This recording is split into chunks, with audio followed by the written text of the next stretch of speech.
Selamat pagi, salam sejahtera bagi kita semua. Perkenalkan, nama saya Edwin Parlutan Siotang dari PT PN 3 Kebun Rambutan.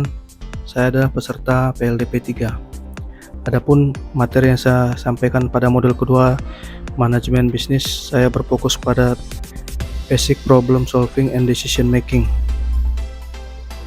Yang pertama adalah, apa itu problem solving?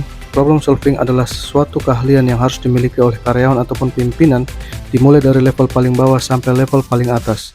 Ada banyak problem solving, mulai dari mempermudah dalam pengambilan suatu keputusan sehingga mampu meningkatkan efisiensi. Problem solving merupakan hal penting dalam sebuah tim. Memahami apa itu problem solving adalah hal yang sangat mendasar yang harus dipahami oleh siapapun orangnya, terutama bagi karyawan ataupun pimpinan yang baru masuk ke dunia kerja atau ingin naik ke jenjang karir berikutnya. Tanpa pemahaman dan skill problem solving yang mumpuni, setiap orang akan mengalami kesulitan dalam bekerja. Karakteristik problem solving yang harus kita penuhi. Kita harus melakukan interaksi antara pihak-pihak yang terlibat, misalnya antar karyawan dalam satu divisi, lintas jabatan, atau antara atasan dan bawahan. Terdapat diskusi yang diselenggarakan dengan efektif, sistematis, dan menghasilkan progres baik secara formal, semi-formal, atau informal. Informasi yang diperoleh juga harus lengkap. Peran pemimpin sangatlah penting dalam pengambilan keputusan. Berdasarkan karakteristik di atas, kita dapat mengetahui bahwa peran pemimpin sangat vital dalam proses pengambilan keputusan. Agar proses problem solving dapat diselesaikan, pemimpin tidak boleh egois atau terlalu longgar pada rekan atau teman yang membantunya.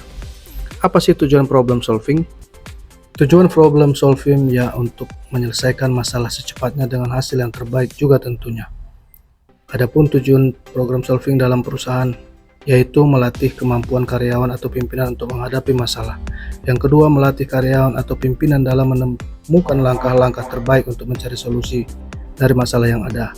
Yang ketiga, melatih karyawan atau pimpinan bagaimana caranya bertindak dan apa yang harus mereka lakukan dalam situasi yang baru. Yang keempat ialah melatih karyawan atau pimpinan untuk lebih berani dalam mengambil keputusan. Sementara itu, melatih skill problem solving bagi diri kita sendiri juga sangat penting. Sebab pada kenyataannya keahlian ini tidak hanya berguna di dunia kerja, tapi juga dalam aspek kehidupan sehari-hari. Berikut contoh adalah seorang karyawan perkebunan yang berusia 23 tahun yang juga memiliki tanggungan 4 adik dan 1 orang tua. Dia juga ingin menikah pada umur 27 tahun, ingin memiliki rumah dan kendaraan. Maka ia harus melakukan problem solving serta menemukan solusinya. Tahapan problem solving. Yang pertama ialah mendefinisikan masalah. Tahapan dari problem solving adalah dengan cara mendefinisikan, menguraikan, dan menyusun kembali suatu permasalahan utama yang sedang terjadi. Yang kedua, menentukan sumber akar permasalahan. Setelah kita menemukan masalah utama, tahapan selanjutnya problem solving adalah menyelidiki akar masalah tersebut. Yang selanjutnya adalah menentukan urutan masalah. Dalam melakukan brainstorming, kita pasti menemukan lebih dari satu masalah untuk dipecahkan. Namun demikian, memaksakan diri menyelesaikan masalah dalam waktu yang bersamaan tidak efektif. Yang keempat adalah mengembangkan solusi alternatif, di mana apabila solusi utama yang kita berikan tidak membuahkan hasil, maka alternatif rencana solusi harus dipersiapkan. Selanjutnya, mengeksekusi masalah dan mengevaluasi. Adapun metode problem solving yang terbaik yang dapat kita gunakan ialah pertama, linear thinking. Penggunaan metode ini sangat sederhana, yaitu dengan menekankan pada pertanyaan mengapa. Selanjutnya yang kedua adalah design thinking. Yang ketiga adalah creative problem solving, serta yang keempat adalah solution based thinking. Metode problem yang terakhir dapat kita terapkan adalah solution based thinking. Solution based thinking sama fokusnya seperti linear thinking.